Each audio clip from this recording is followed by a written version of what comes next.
Okay, I think we've got somebody here. If people are arriving into the chat, please say hi or something to me so I know that we've begun.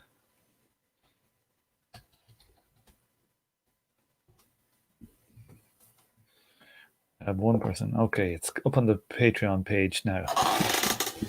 Yeah, I again scheduled it for the wrong day, scheduled it for tomorrow, so that's why it was a few minutes late coming up. So okay, we got a few people in here. We got BB shot 2. I think the delay is only about 5 or 10 seconds.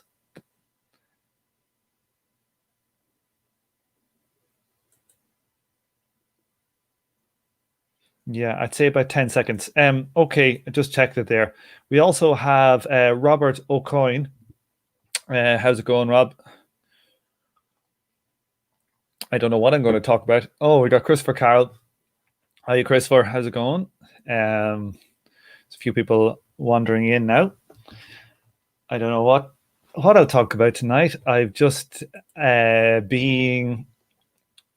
just had a good look today on Twitter at Donald Trump saying he's going to the only peaceful transition of power will be a continuity, a seamless continuity, and the ballots are all no good at this stage. Seamless transition of power without a vote, without a ballot. I don't know if that's what he meant to say.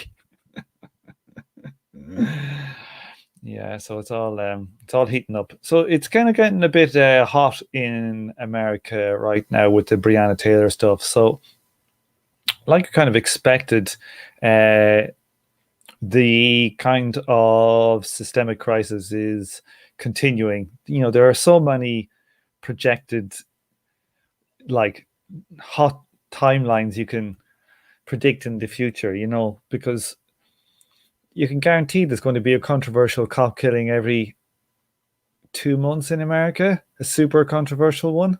Then you'll have like whether you'll have a date associated with each murder. Then they're going to release this. Are they going to charge a cop or not charge a cop? You know, so this dynamic is not going away anytime soon.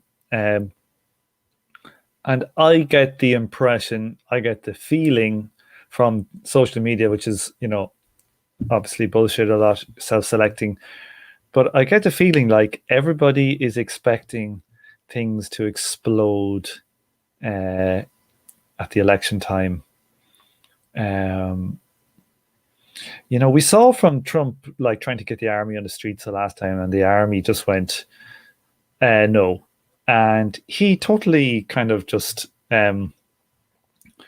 went off and ignored it and went and did other things and kind of retreated. So I won't be surprised if he actually does try to basically not get out of I won't be surprised if he actually tries to stay in power and cause a constitutional crisis.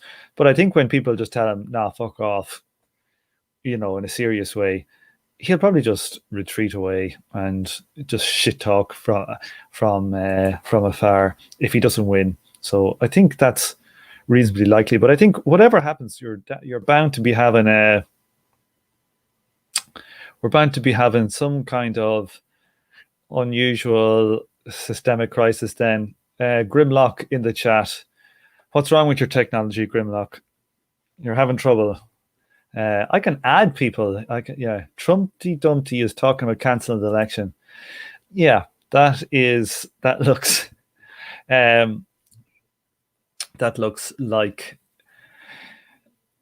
if he's saying that stuff, that means he's thinking he's going to lose, and their internal polling is saying that. That's, I think, what you can make from that.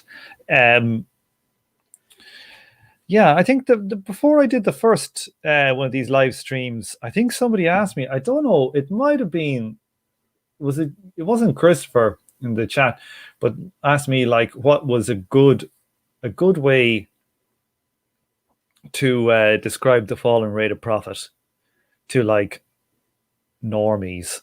normies, like people who haven't read Marx, and you're just trying to explain it to them. Like the way I try to do it, I tell people that, you know, um, all new value is created by the worker, uh, and actually no, the way I say it is that a simple way I'd say is that the tendency in capitalism is for the amount of money a firm spends on machinery and fixed assets, constant capital, so raw materials and all this stuff, compared to the amount they spend in labor, that tends to go up. And because workers are the only thing that create value, and profit comes from out of that new value, your overall amount, your if you're thinking of, like, a percent, where you've got the number on the top and the bottom bit is growing in size always, compared to the top bit. So you have this tendency for the, I always get mixed up the denominator and the denominator, but you got the tendency for the amount of spent in machinery versus where the profit's going to come to, is tends to rise. That's the way I think of it. I don't know if that is a clear way of understanding it. Like, to think of it like a doctor. A doctor used to go on a house call with a bag, and now, like, you or you go into doctor's office, they'd have a stethoscope, and that'd be like pretty much it. And now they have all manner of stuff in their GPs. It's a different scale of expenditure. Yeah.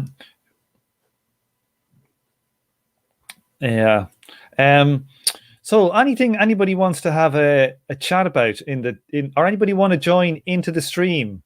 I'm going to paste the link here so that you can join. Let me just put it here if anybody wants to come on and have a chat, because that's always kind of good as well. Okay.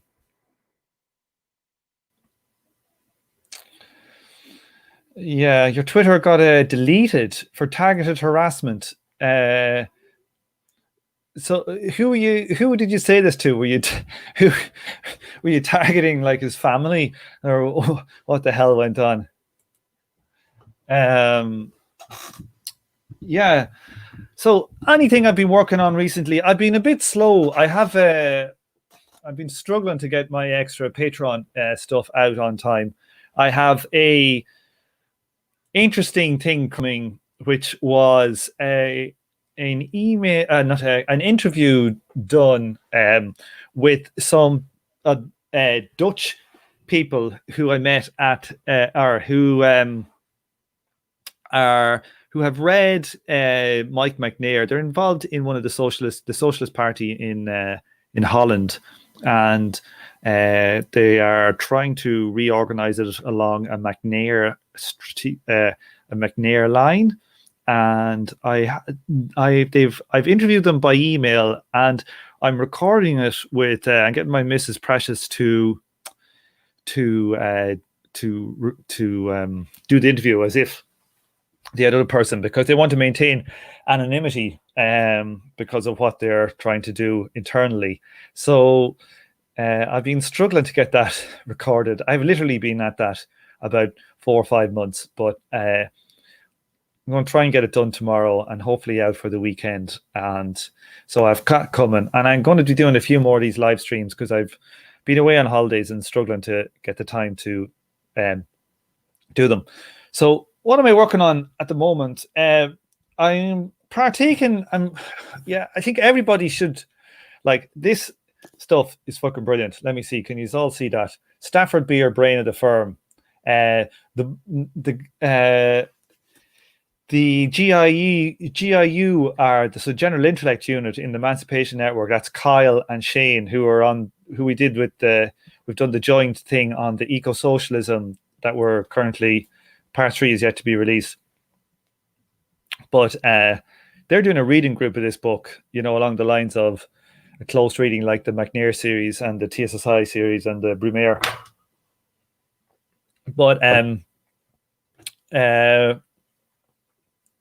so that is brilliant stuff. Like, I think this stuff is prerequisite for commies understanding cybernetics, both for planning of future societies, but also of planning our revolutionary organizations.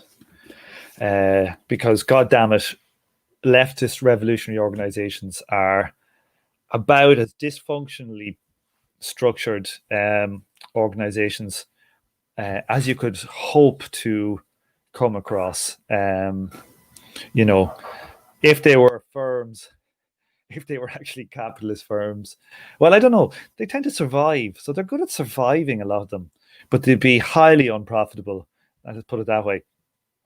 Death spiral zombie companies, but this stuff is fucking fantastic.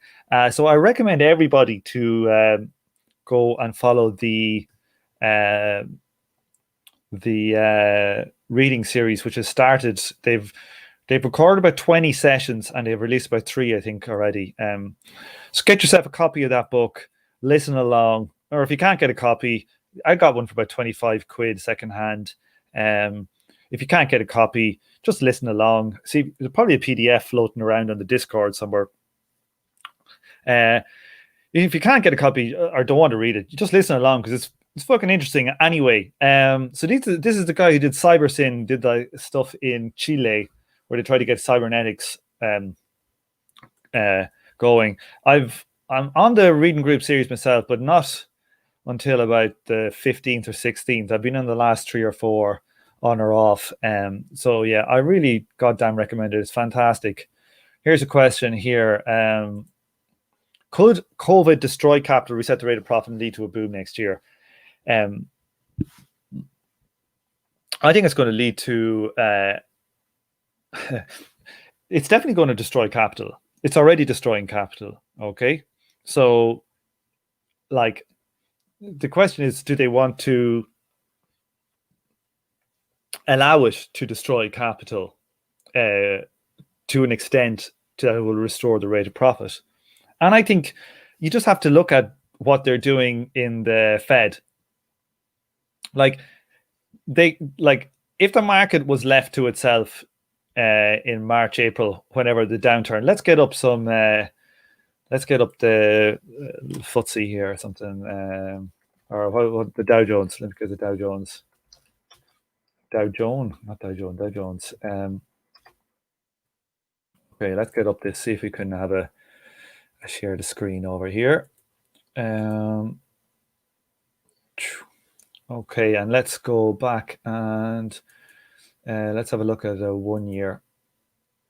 Okay, so that's the start of COVID coming in, and things dropped down from 30,000 to under 20,000. So they dropped 33%.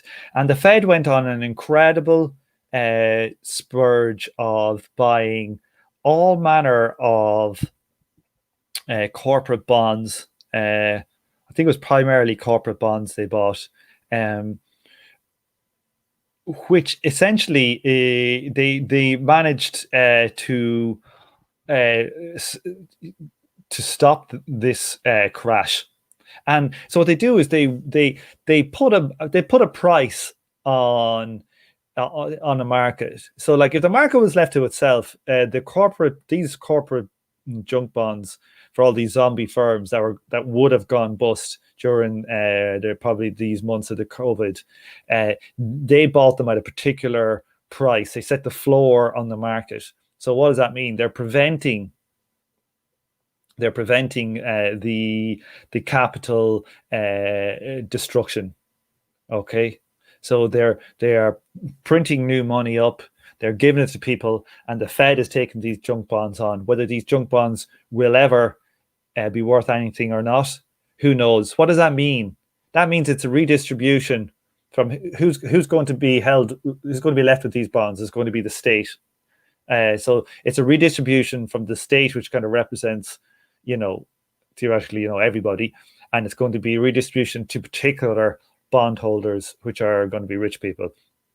So it means the rich people are going to get hard cash at a time for these assets that may or may not be worth what they got paid. More than likely would be worth, you would assume at least 20 or 30% less, or maybe fucking loads less. So this is and this is the same kind of stuff that the Federal Reserve has been doing for ages. They've stopped. Like in, I think it's a 1929 one. I think it was it Mellon was the Treasury Secretary, and he was like saying liquidate, liquidate, liquidate.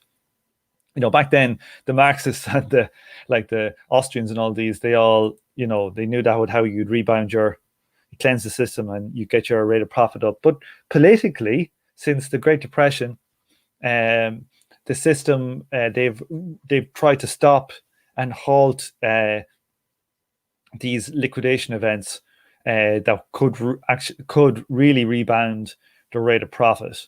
And they've gone for more austerity ways to rebound the rate of profit, but they haven't gone for destruction of capital.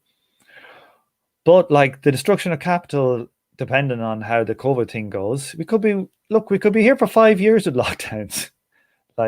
And there's a certain amount of tidying over you can do. But when it comes then to like restaurants or shops that have been idle, that have had nobody in them for a long time, you get natural destruction of capital just through wear and tear and stuff like that. So at that stage, who the fuck knows? Who knows? But like, I don't think they're going to use it. It may cause some destruction of capital beyond what they wanted to cause, and you might get a small rebound, but I don't think they're going to allow it to wash through the system and really clear out all these zombie firms all over the place. So yeah, that's what I would say. I've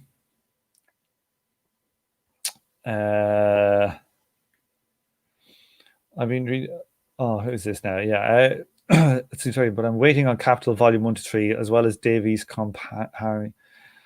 I'm just starting the Brumaire. Yeah, you're waiting on Capital Volume 1 to 3. What do you mean by that, Robert? You're waiting to read them, or you're waiting for somebody to do a reading group of 1 to 3? I've been doing. If anybody wants to join in, I put the link in there. I did. I think did I post it? Yeah. So if anybody wants to actually join in, you can just join in with audio. You don't need to show your face if you don't want. But yeah. Anything else? The vast majority of New York State restaurants think they'll close by the end of the year if they don't get government relief. Yeah. Well, of course. How can you survive? I've seen these things of like cinemas opening. Like in Dublin, or Ireland, they were talking about reopening the cinemas, and you basically have only one person for every 9 seats. What's the fucking point in cinemas opening? I don't know. Like you go to the cinema, I was living in London here, and during the middle of the day, I went. There was a big ass cinema, and they had Jackass 3D or something, and it was like a Thursday afternoon. I was pissing around. I said, "Fuck it, I'll go in and I'd watch it." And I went in, and it was about a 700 seater movie, and I was literally the only person. It was a very odd experience in like about a 700 seater thing. So like they lose money on all these shows, but on the big shows in the evening when they fill it up, that's how they make their money. But if they can't even fill it up, like, it just seems to me that all of these ones that are going to be operating on like a quarter of the footfall probably and less, like they're just not profitable at that rate. I just don't see how these places could possibly stay open, Yeah. Robert, I have volume 1, 2, and 3 here. I've got 3 here, and I'm stuck halfway through it. I haven't really had a go at it for about 2 years. It's probably 2 years. Do you know what it was? When I was playing poker full time, I used to do a lot of reading of Capital. That's where I got a lot of my Capital reading on the train, in and out. And I've just been so busy with other work on the podcast and reading stuff for the podcast that I actually haven't got to finish that. So yeah, so that's a bit of a pain in the ass. They are savages. Volume 2 is a graveyard, but Volume 3 I think is reasonably all right. Yeah, 63%. Thanks for that. Yeah. So what else have I got going on? I just released one today with Anne McShane about Soviet Russia, the women's movement, the Zhenotdel. Yeah, so we're finishing. I think we only have one more thing left in our Brumaire series. So we've only got, I think, one more episode there. I've got so we're going to be letting people up to vote for the new reading series, which probably won't run for about another. We'll probably start it in about 3 months' time as the other ones get edited and released. But front runner, we're pitching hard to all the patrons. So the one that like the panel wants to do, so we're going to be like pushing it, is this book here. So where is that? And there we go. Understanding Class, Eric Ullenwright. So it's not very long. You see, it's only about 244 pages. I fear it's we'll see how good it is. I haven't read it yet. I only read a few, maybe the first chapter a while ago, but I wasn't a particular fan of the writing style. It was quite like that that godforsaken Marx and Nature book that we just reviewed, which was one of the worst books I've ever read in my life for style ever. Yeah, just nearly. You know, if I didn't have patrons that I committed to producing videos, I swear to God, I probably wouldn't have released an episode for 2 months after that. It knocked the shit out of me, big time. So we got them on the go, and we're thinking of if people are interested. Let me see what people think about this idea, because I know we've been harping on about making these videos about the Okisho theorem stuff and the Schrafian stuff, and you know the kind of crucial papers. And when the Brumaire stops, privately, like there's a few of us, we're going to read the papers, some of the key papers, so we can get everybody's head around them. I've read them all now and I understand them. But would people be interested if we did a series where we discuss like maybe one paper at a time, these kind of key papers? You know, there may be 2 or 3 that we do. Maybe I think there's about 7 or 8 papers from this tranche of papers in total. But maybe some of the better ones, and talk about you know, some of the stuff in them, so people can get like nitty gritty view as opposed to the videos view. So if anybody has any thoughts on that, or does it sound dull as fucking ditch water? Because I can see how it might be as dull as ditch water. But yeah, let me stop sharing that bullshit. But anything else? Anybody have Grimlock will be down? Yeah. So we might do that. We'll see. Like, we're probably initially going to just do them offline just for ourselves, so we can get our heads clear around them. So there's myself and Esri, and there I think Emmanuel is going to go in on it, and Julian, who is a patron. He's a German dude who's really good at like linear algebra and stuff like that, who's been sending us some like math stuff in the background, which is really brilliant. But so there's a few of us who are going to be doing it. There was some talk on the Discord, so if you're in around the Discord, keep an eye out, and if you're interested, you can join us in. I bought a few books. Let me see what I bought. I don't know if I showed you this one. I bought this there a while ago. What is it? Is it the Civil War in France? Marx's Civil War in France. But if you look at the pub, it's obviously a really old book, because the publishers are in. Does it say it here? Yeah, printed in the Union of Soviet. Where's the fucking thing? Where is this? Is it that it there? Printed in the Union of the Soviet Socialist Republics. Yeah, so that one is actually a Soviet book. It's a no joking. It's a piece of shit. The book, the binding is like crap.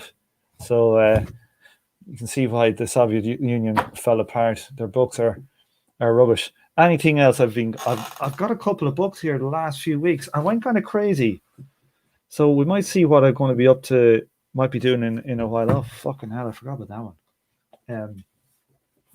Yeah, I have to try and stop buying books. Let's have a look. Here we go. I have about 6 new books. I have another couple on the way, I think, as well. Right, so we got Mike McNair. We got a new one. Mike's got one on colonialism. I'm going to be getting Mike back on the show as well. I've got probably 4 episodes to record with Mike, hopefully in the next couple of months, coming on the back of that other stuff. And then we have this bad boy here. They've re-released Laws of Chaos by Farjun and Macover.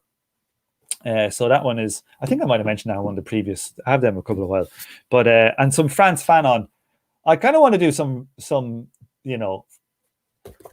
non-white shit.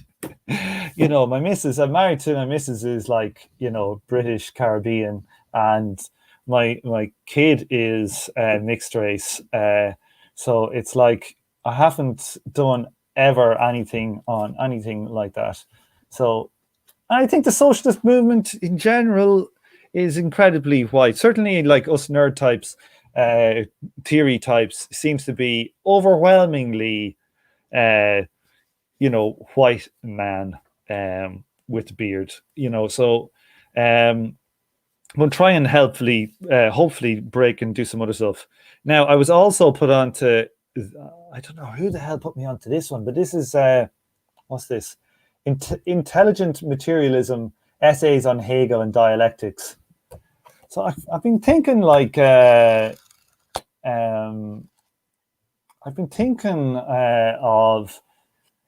kind of reading up on dialectics, because I don't really know too much about it. Like I know kind of what it is, but I'd like to read some good stuff. And there's no fucking way I'm reading Hegel. That's not going to happen. It's just not going to happen. If a thing has got a really bad writing style, fuck that. I'll read The Idiot's Guide to Hegel. I know I'm a Philistine, but I draw my line. Marx is fine. Marx can be boring, but Hegel, get fucked. And also this one, which apparently is a total piece. And I think I might do some shows on this, kind of maybe take individual. This is Theory as History, Essays on Modes of Production and Exploitation. So you can see it's quite a thick one, this one, by Banerjee, Gyros Banerjee. So it's a collection of, I think, kind of essays. So I might do like some shows where I get somebody on and we read one of the essays and discuss it. So that's an idea for some of the stuff that's coming up in the next while. Here we go. Who's here?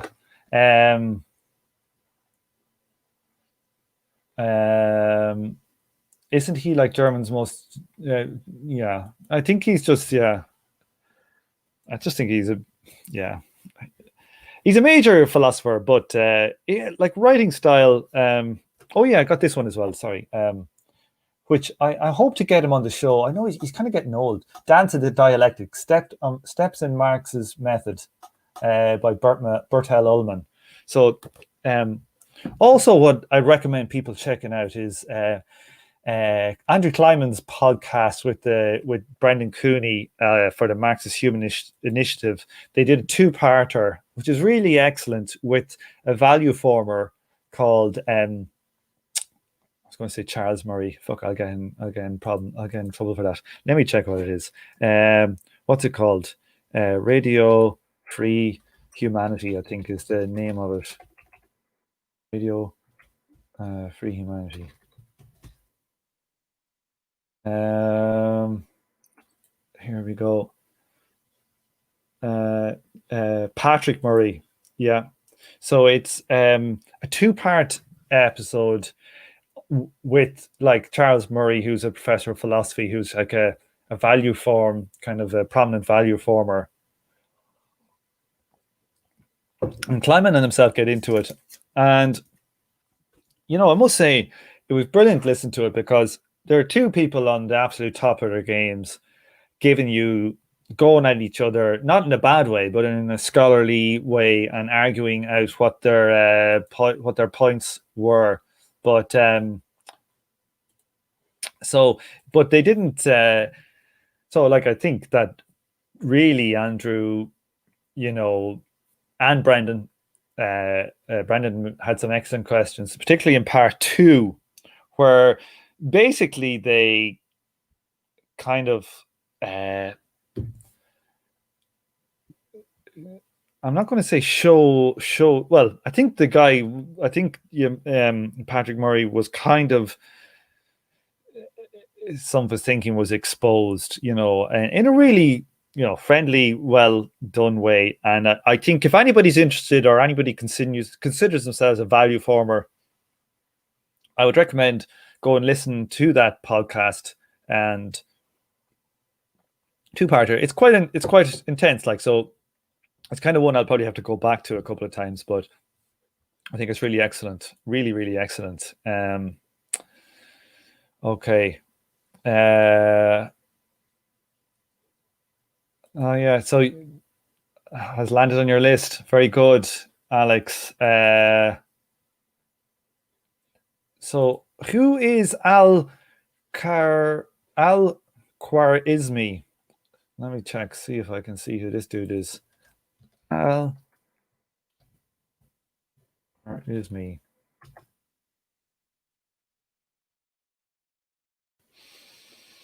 Oh, he's like he's that mathematician from miles back. Yeah, I've heard of him, I think, but I haven't read any of his stuff. Reza's essay, Abducting the Outside. What the hell is that? What is this, Grimlock? Tell me more. Oh, the guy in Veg Algebra. Yeah, I recognize the name, Mohammed, but I think I've heard of him as maybe Ibn Musa. Would that be right? I don't know. Well, I'm definitely not going to learn Arabic. Well, what I have been doing recently is trying to relearn Irish, and that's probably more fucking difficult because the grammar is entirely insane. Anybody got any questions or topics that we could wander about? I know I've just been kind of showing you what the plans are for the next while, but scroll up, Tom. What does scroll up mean? Uh, uh, I don't know. Okay. Politics. What's been happening here? The UK, the lockdown. Scroll up in the chat. I am in the chat. Okay. All right. Here, Christopher. Anything interesting on boxing Twitter these days? I assume not, but remember you talking about them getting on the Corbyn bandwagon at this stage. Honestly, I was on a boxing podcast anonymously for about 2 years, which has since kind of stopped. And so I don't follow the boxing since the podcast stopped as much. And with the COVID, the lockdown, there's basically been no big boxing matches of any note. I think there's a double-headed pay-per-view, middle and light middle super like middleweight one coming up in the States in a few weeks. But apart from that, so I haven't been on my boxing Twitter account hardly at all. And I find boxing's brutal, man. It's a brutal sport, and I kind of have been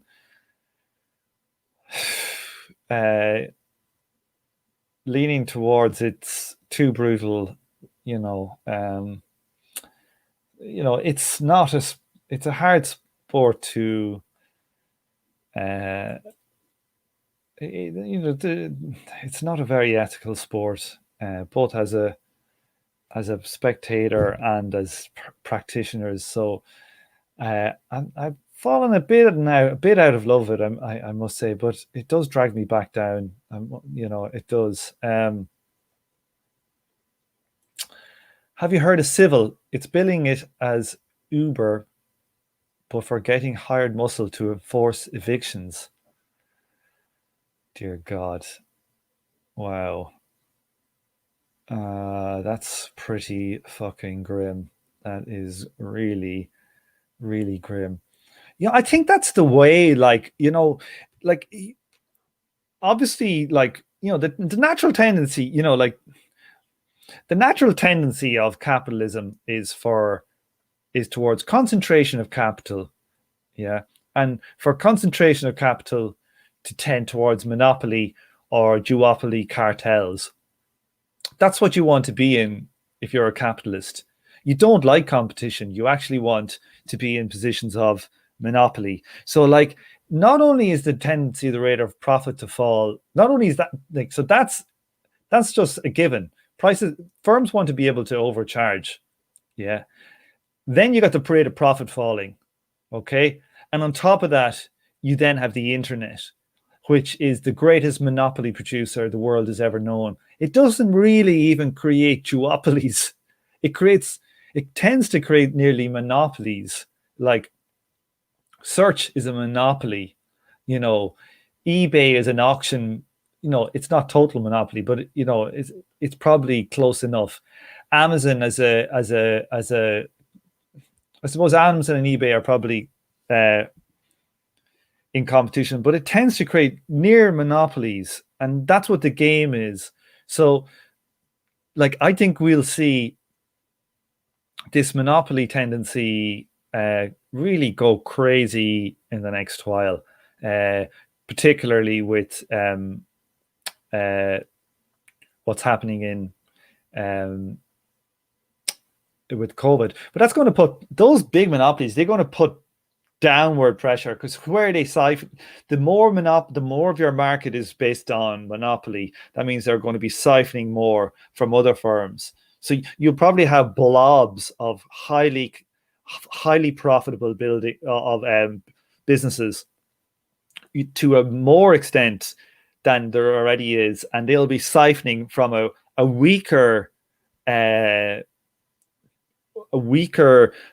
system of other firms, which will probably lead these monopolies to being those going bust more, and these being able to suck up their capital. I think we're going to end up in a highly monopolized state, and it's going to be not just like back in the day, in Ireland or wherever, you had internal monopolies in Ireland for one thing, or duopolies, a cartel within Ireland. But now you're just going to have monopolies, fucking worldwide monopolies, like Amazon and Google and these. And that's a very accelerating facet of what's going on with COVID. It's only going to destroy. I think what my prediction for what's going to happen in the next 10 years is something like a lot of the small shops are going to be totally gone. That high street stuff is going to be, it's been happening anyway, but this is an accelerant. But I think you'll find that these monopoly firms will then come into out of the internet. And I think Amazon will actually launch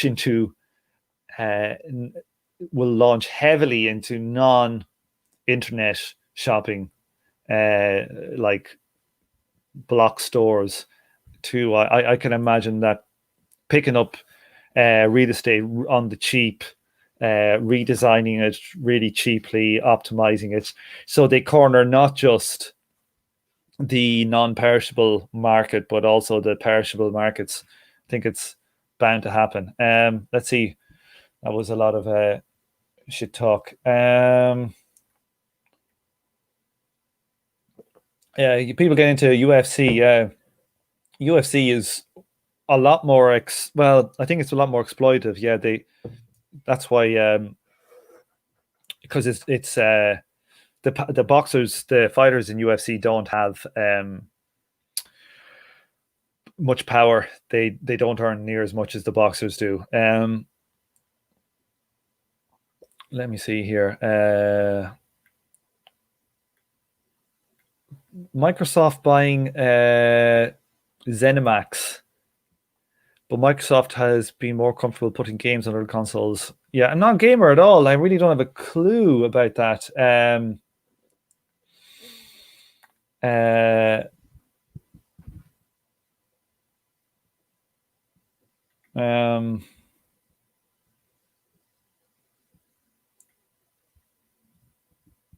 Yeah, Amazon does have some self-serve shops in Manhattan and DC. Yeah, they were experimental, I'd say.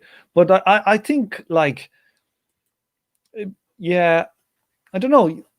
We'll see. Like, I think it's a difficult market to crack as well. You know, like Tesco, the dominant player in the UK, they've tried to crack the American retail market, like not once or twice, but I think quite a few times, and they've gotten smashed up every time that they've tried it. So it'd be interesting to see.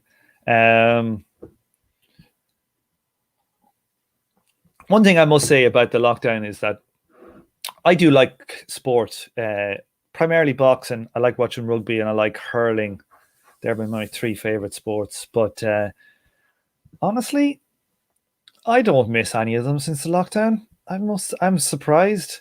I barely miss them. And I wonder, like, what, some of my friends, so much find them like just, fellas that grew up with, they just talk about, oh, did you watch this match? That's what they talk. They just talk that shit all the time. And now they don't have anything to talk about, like, sports wise. So I'm wondering, like, has that been a radicalizing thing? I can imagine it must be really wrecking, like, certain people's head not having the interest in any of these things. So yeah, that's another interesting thing. We should get more of these pandemics. What? Yeah, us political nerds would be happy.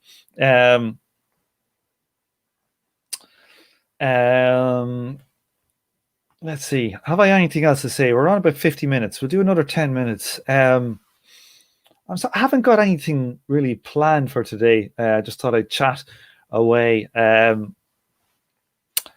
the cybernetic stuff though, like, that stuff is really brilliant. I would really recommend it. It's like, I see it as a forming a synthesis. I see, like, one thing.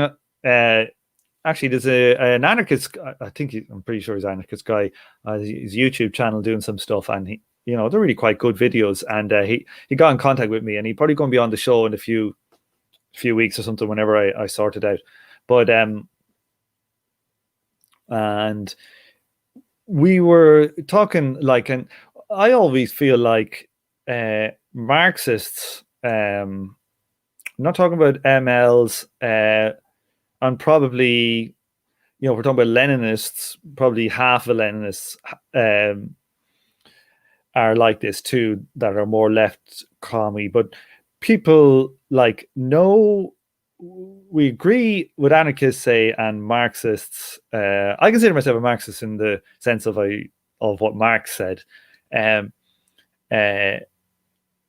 Agree with what generally, broadly, what the final state of, like, a socialism or a communism that we would like to get to after the revolution. And, like, we have different strategies or tactics for how we get there. That the difference is in the route, but not the destination. And for me, like, this, the anarchist idea of, really not liking hierarchy, and the house, and not liking as well the party as a form, not entering the political sphere, that, like, I think that cybernetics shows us ways that are optimal ways for designing organizational structures that have hierarchical elements, as in it's not about a power relation, but there are like different layers of abstraction that deal with certain types of problems that are, say, higher up the chain, modeled on how our nervous system, our brain, and all that works. And that if we can design our orgs, oh, what happened there? If we can design our organizations to use cybernetic principles, that, like, I think that a lot of the problems that are fucking pretty well founded, if you ask me, like anarchist problems with organizational structures of Marxist organizations in history have been designed, that if we can design stuff that we can attract those from anarchist wing that fear these hierarchical structures, and also attract the Marxists who believe in politics as an avenue for revolution. So I think there's a synthesis there to be had. And I think not just that, but also ourselves for understanding how we would like to socially plan an economy also should be cybernetically planned. So both for the journey and the destination, like the route and the final end point, I think cybernetics is a key weapon for socialists, revolutionary socialists, that we should be studying like hell. And like I think everybody should.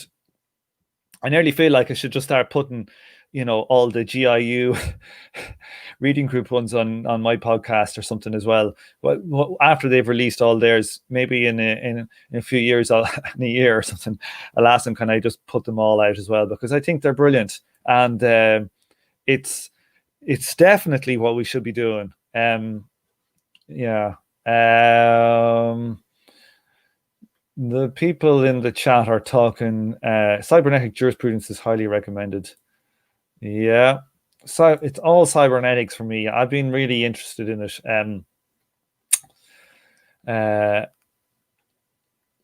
So, do you know what game you guys in the chat are talking games? The game I've been playing lately has been Minesweeper. It's very addictive. Yeah, I like very basic games. I'm a Luddite. Anything else here before we go? Grimlock is saying 100% for cybernetics. Also got to rescue folks from the Cybernetics Culture Research Unit in Nick Land. Is that a Nick Land thing? I didn't know that. I didn't know he was into the cybernetic stuff, but yeah, no, it's great stuff. Like don't get me talking about don't get me started about NetHack. You haven't seen the light. You haven't lived until you haven't nerded until you played NetHack. We are going to do the videos on it. So like what's happened is we're basically I've read all the papers and understand it, but some of the other people who are going to be doing the videos want to read the papers together. So we're going to do some study groups over the next probably 2 months now. When the recordings of the Brumaire are off, we're going to be kind of doing like kind of private chats in that time slot on those papers and going through them so that we all kind of figure it out, so we understand we're on the same hymn sheet, and then we can write up, do the stuff. I know it keeps getting pushed out, but there's just been a lot of stuff going on. But I wanted to actually get it done and finish all my studying on it in Ireland this summer. But that didn't happen. That Marx and Nature book fucking destroyed me for a month. Just totally destroyed my brain. But that is definitely going to happen. Yeah. So yeah.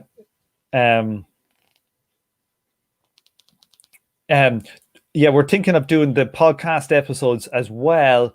So like a deep dive, we probably might do. We're going to do like, if anybody has ever seen the maths stuff by this guy called Three Blue One Brown, I think is the name of the channel. Hell of a name for a channel. Let me check it here and see if I get up on the screen. Let's get it up. Oh no, that one. Three Blue, One Brown. This guy does stuff on like he does really good, like, you know, for example, for your transforms with like let's see, he does stuff like this on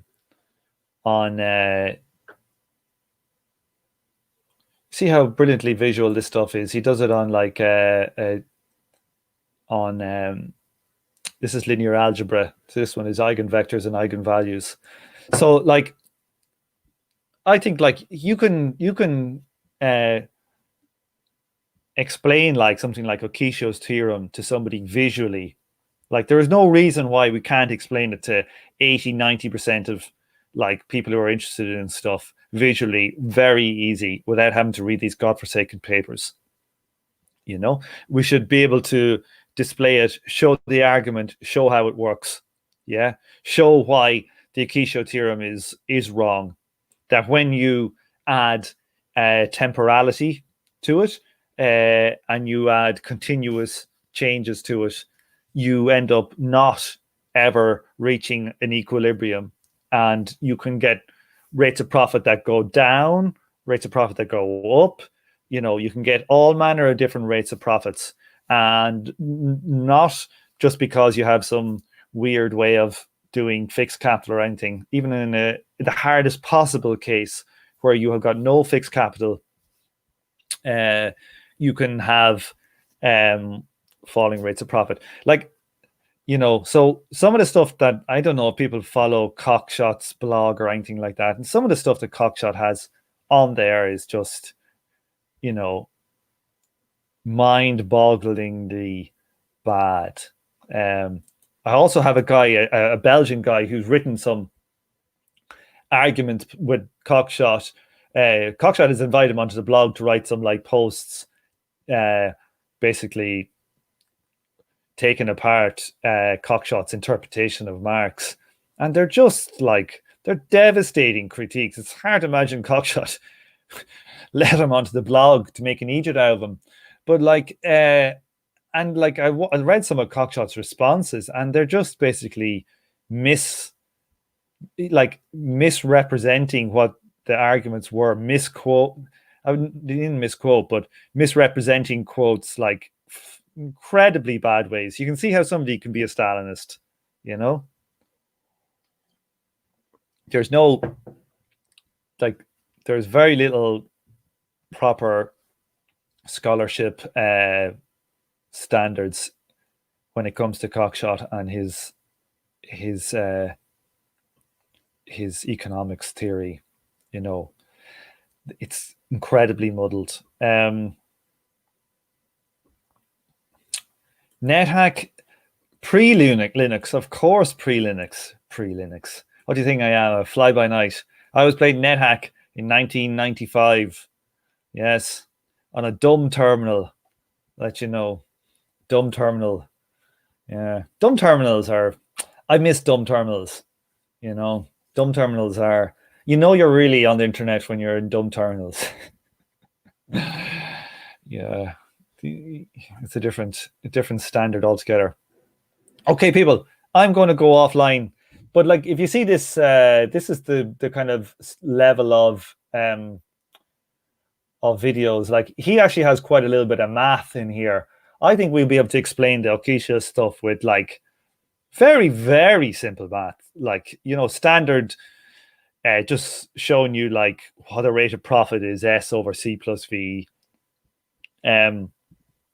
and a couple of equations to show the difference between a Schraffian equation to solve, say, for profit rate or whatever, and the TSSI way, and show people the obvious difference. Sometimes when we were talking about like, oh, Schraffa values inputs and outputs at the same price, and that can seem quite abstract, right? That can seem like a kind of to me, it's like a kind of a bullshitty.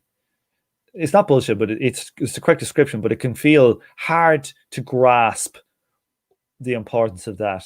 But like in the video, we're going to be able to break down very simply and show you what that means. Like what, and it is. I have been studying some Schraffian stuff, which I have to go back to. But I have to go back to for the videos to calculate all the Schraffian versions of the stuff we'll hope to show. But yeah, so there's no reason why it'll be as complicated, I don't think, as here. And if we do it right and we get it good, I think we'll move from a key show as a kind of an Emancipation Network kind of project to maybe do a value series, and maybe also do I think maybe a transformation problem one, because that's not as complex as the Okisha theorem stuff, I don't think. Yeah, it's really excellent, that channel. Yeah, really, really excellent. Teletype and audio modems are the new hotness. That's yeah, I hear you.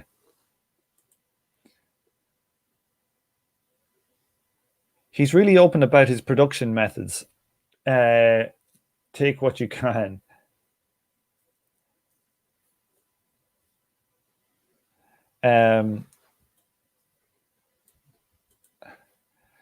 Yeah, we'll see. Okay, I'm going to go offline every day. I've been on for an hour and 5. I'm going to come back and do it next week as well, because I know I've missed a few live streams that I said, and I'm behind on releasing the Patron only episodes. I'm going to do a good few of these, and if there's, I know I'm kind of rambling sometimes when we're talking in these when there's nothing particular. If people don't have hard stuff we want to talk about, but that's just it. This is basically I'm like kind of like Destiny now, like Destiny. He got kicked off, so I'm kind of coming in to like take over from Destiny's mantle. I'm going to live it up here a bit, get the money, and then turn to a fascist. What do you reckon?